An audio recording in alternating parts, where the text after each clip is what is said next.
The LA Chargers. Justin Herbert had rib issues all last year, wasn't healthy from about week 3 on. He is now fully healthy. They've got wide receivers. Keenan Allen missed time. Mike Williams missed time. They've added Quinton Johnson. And they've brought in a brand new offensive coordinator. Tom, are the Chargers ready for liftoff?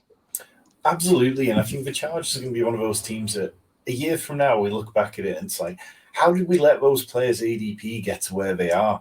Because it was so obvious the issues that they dealt with in 2022. Like you mentioned, Justin Herbert's rib injury, like he couldn't throw the ball downfield. He really struggled with that. And that combined with tepid play calling from the offensive coordinator, Joe Lombardi, it really it did the offense no favors whatsoever. Herbert hit a career low of 6.4 yards per attempt. Now we've got Kellen Moore coming over from the Cowboys, who the rumor is that it was a mutual agreement. He wanted to leave. Mike McCarthy wanted to take over play calling because he wanted to run the ball more. Kellen Moore wanted to pick up the pace and pass the ball more. And that is fantasy gold. You go back to last season, and as well as all the issues for Justin Herbert, it was Keenan Allen and Mike Williams. It was week 14 before Keenan Allen and Mike Williams both played a full game together. And at that point, from week 14 onwards, Justin Herbert's yards per attempt jumped from 6.4 up to 7.4, which would bring him about to league average. So even that would have been a lot better for fantasy purposes. You look at what Kellen Moore did with the Cowboys.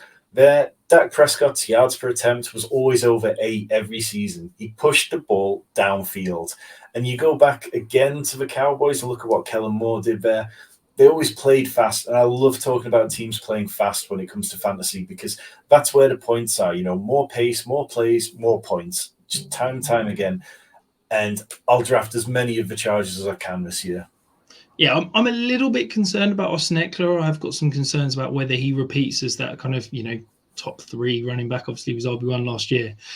I am so in on this passing game, though. I think Justin Herbert, the issue he has had last 2 years is that there's not been that encouragement to push the ball downfield.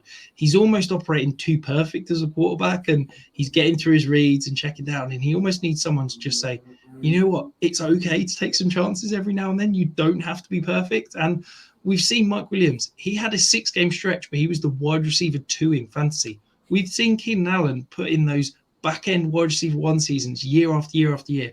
If those two can stay healthy and Justin Herbert pushes the ball downfield a little bit more, this offense could blow up. And that Herbert, Allen, Mike Williams stack, that could be winning people fantasy titles for a long time to come.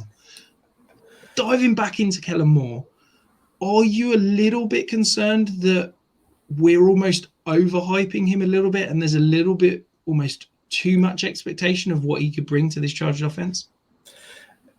Perhaps I'm getting, just a smidge carried away with it. But it's like, you look back at when he was with the Cowboys, they were top 2 in plays per game in both 2020 and 2021.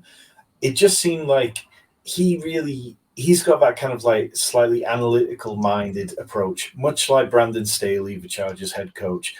And I think with the two of them, they are going to know when it's appropriate to run, but they're also going to know when it's effective to go, all right, well, now we've established a run, we can lean into play action and we can get Justin Herbert taking some of those absolute moonshots all the way down the field. And yeah, I think this is going to be a lot more ambitious as an offense, and that is really going to open things up.